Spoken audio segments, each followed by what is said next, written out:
Hi, everyone. Welcome back to the show. I'm super excited to introduce my guest today. I have with me Sanaa Green, who is a spiritual teacher who helps women see their sacred essence.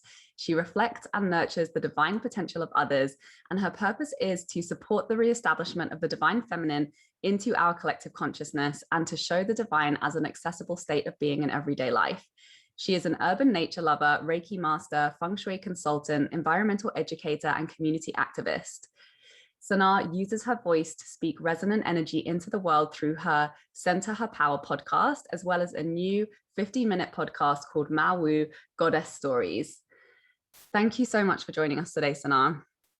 Thank you so much for having me, Sarah. This is such an honor to be able to talk to you today. And it's really been helpful for me to help kind of clarify my thoughts. So thank you for this invitation. I'm so excited to dive in and talk to you. So let's kick off the conversation with you telling us a little bit about your story. How did you get to doing the work that you do today?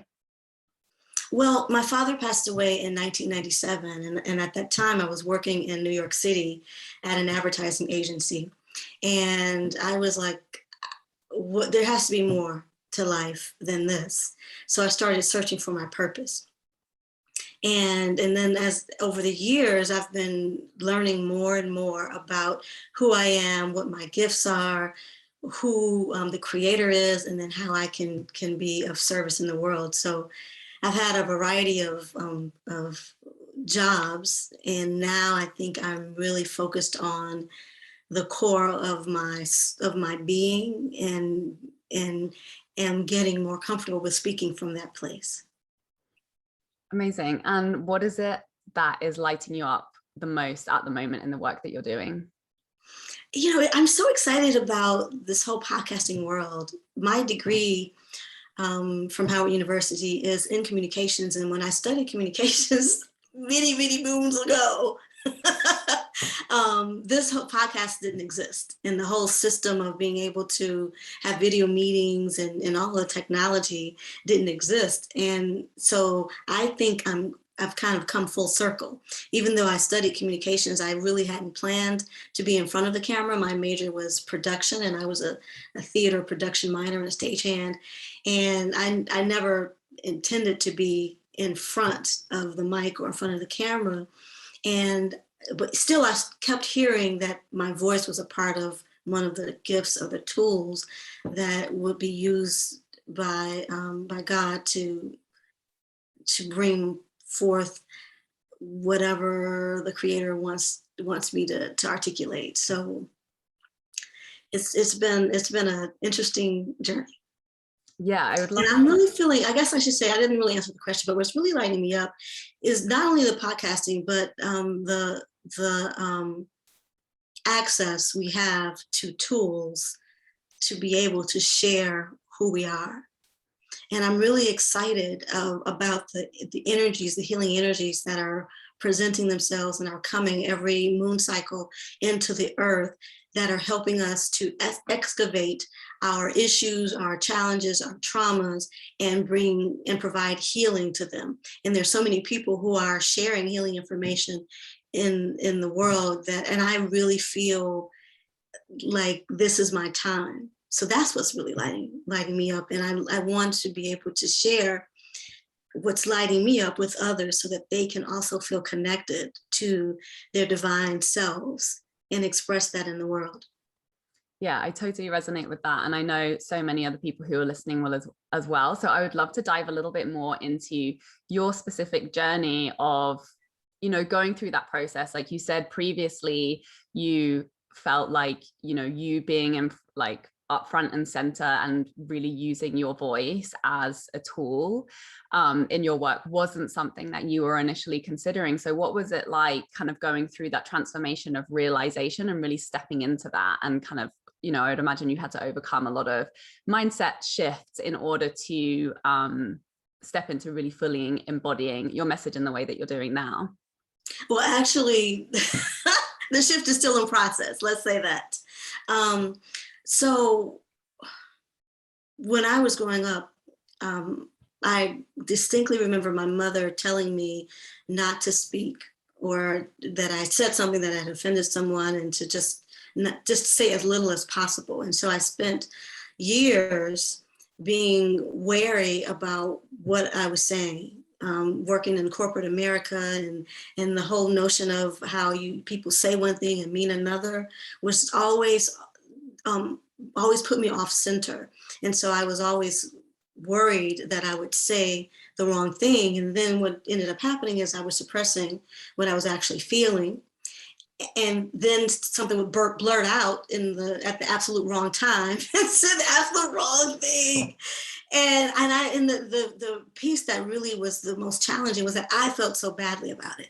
And I didn't give myself permission I didn't forgive myself and give myself permission to see what was actually happening. So I'm empathic, which is something that I've really just owned recently in the last couple of years. So I really feel what others feel.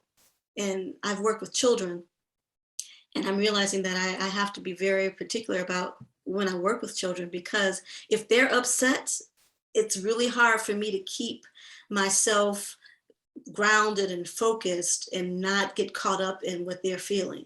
So with all of these things happening, I felt so odd, and I didn't really want to be seen or heard. So it was a challenge. And I started teaching belly dance because I wanted to be able to share my gifts, but I thought belly dance would be a way where I didn't actually have to speak, where I could do something but not speak. So I really got to belly dance, which I love, and I taught and still teach and taught for years, and I've worked with so many women who really loved the classes that I put together, because I teach from the perspective of belly dance as a healing modality, not just something for fun to dance and to look beautiful. It's all of those things. And it's a way for us to really open our chakras, clear our energy fields, and connect our body, mind, and spirit in one. Belly dance, I love. Really, I was doing it because I knew I couldn't speak. I thought I wanted to write. I wrote one article and then I got blocked. So I went to belly dance because I wanted to be able to do something. Now I don't feel as much like dancing. It's coming back, but I don't feel as much like dancing. And I'm being forced to face those little voices in my head that my mother is saying to me, don't talk, what you say is wrong. And so I've had to really shift and understand that this affirmation that was given to me while I was studying feng shui, actually at the New York Open Center,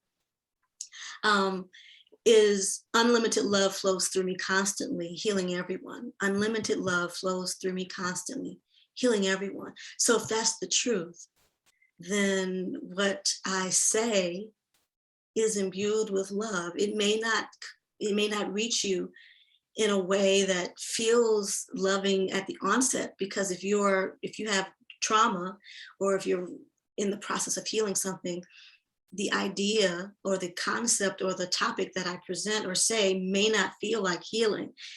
It gives you the opportunity to look at what's going on for you, and then hopefully you can bring healing to it.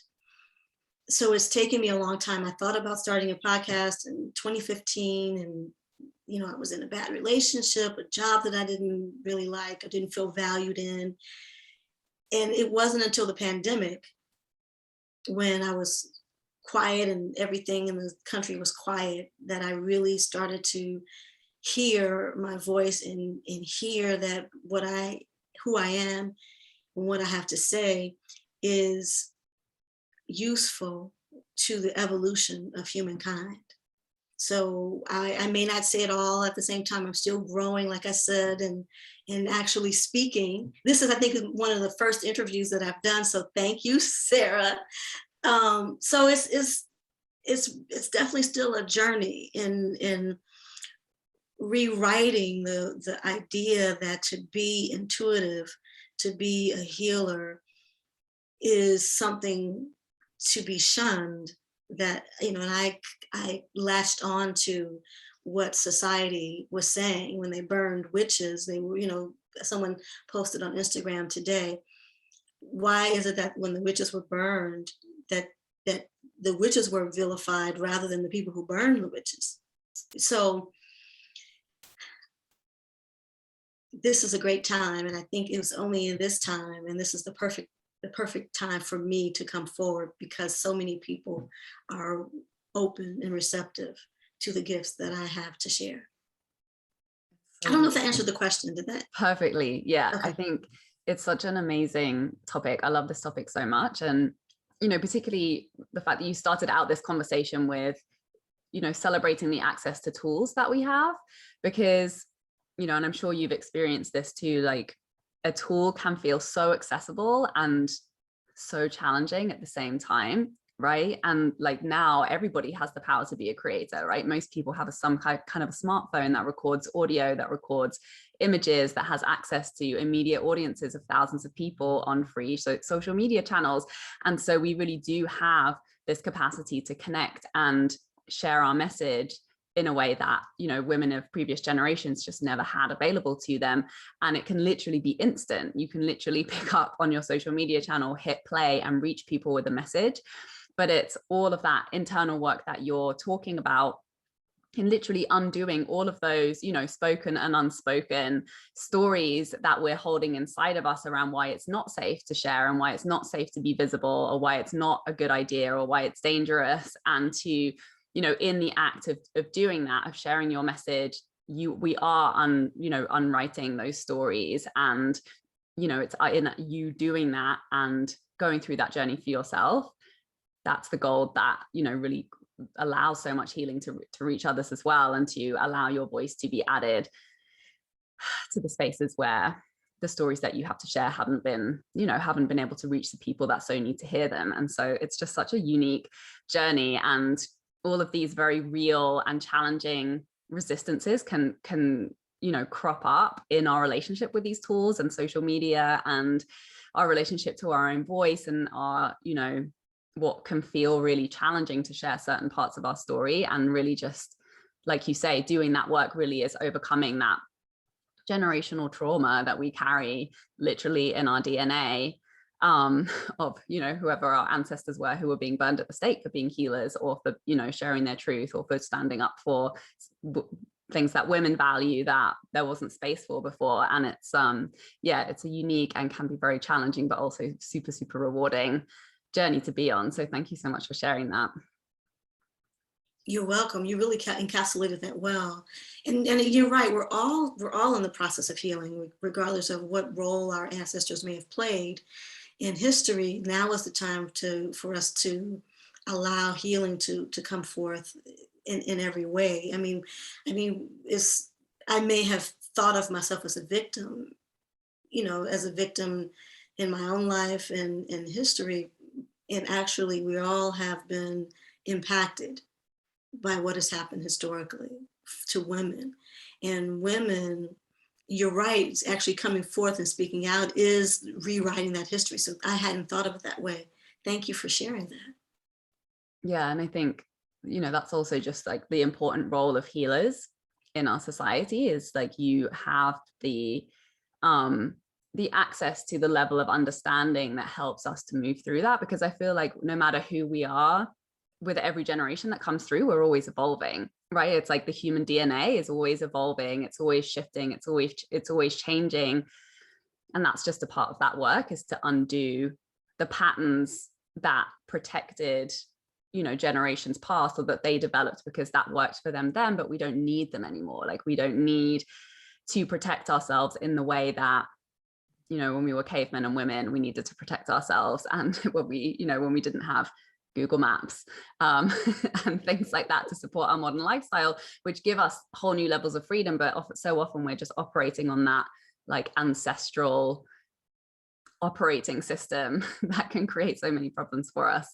And yeah, I don't know, I'm married to a doctor, and I have trained in energy healing, and a lot of my clients, a lot of my friends are energy healers. And I really do feel like one day it'll be like the Western medical system is an institution here. I feel like there will be institutions that better understand and communicate and support people through energy healing modalities, and it's already starting to happen.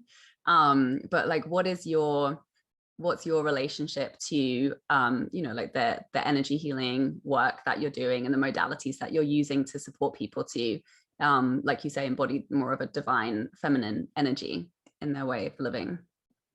Well, yes, I am. I train in feng shui, like I mentioned, and Reiki, and tuned to the master symbol. I really feel, however, that when I was attuned to Reiki, it wasn't so much to practice hands-on healing, but rather to help hold the energy in the grid, so that the crystal children who were being born could be assisted in helping to establish a new energy grid for a new way of being in the world. I actually combine all of the things that I have done. So I am trained in outdoor education. Just finished my wilderness first aid course this weekend. And I combine like the whole notion of energy and how energy flows through a space from feng shui with the chakras and how the energy flows in our bodies with the earth, and how we and how energy flows in the earth, and I combine all those things to create spaces where people can access their own understanding of what the earth is. So most of my work, I believe, I'm realizing now, most of the work that I have come to do is soul work, and it's done in an unseen way. So I am positioned in a particular place near bodies of water because I'm a portal keeper for that area. And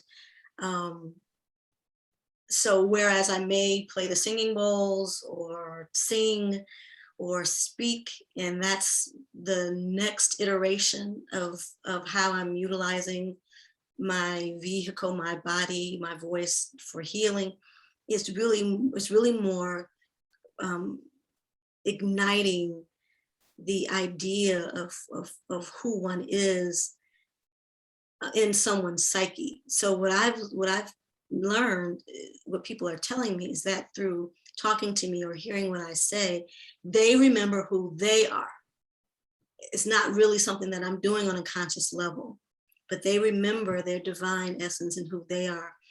So the modality, for me, is in creating conversations and audio that give people the opportunity to consider another way of looking at themselves. All of that is informed by the hands-on healing, the art of placement. Feng shui actually means wind and water. So nature is all intertwined in what I do. I believe that I'm descended from Lemuria. And in Lemuria, the people were very much connected to nature, and they very much worked energetically to support each other in whatever it is that they do. So I'm energetically supported, and I guess a lot of other people are too. I'm energetically supported by my two brothers, and we form a triangle, a triunion. We're a trinity. And even though one of my brothers has passed on, we still, he is very much a protector and very much active in my life. People are like, wait a minute, is this the brother who was alive or the one who's dead? So, so I'm so connected to him, and the veil between those who have passed on and those of us who are still on this plane has become much thinner. So we have the opportunity to connect with those who have passed on, and to benefit from their wisdom, their skills, and what they are doing in other dimensions. So that was kind of a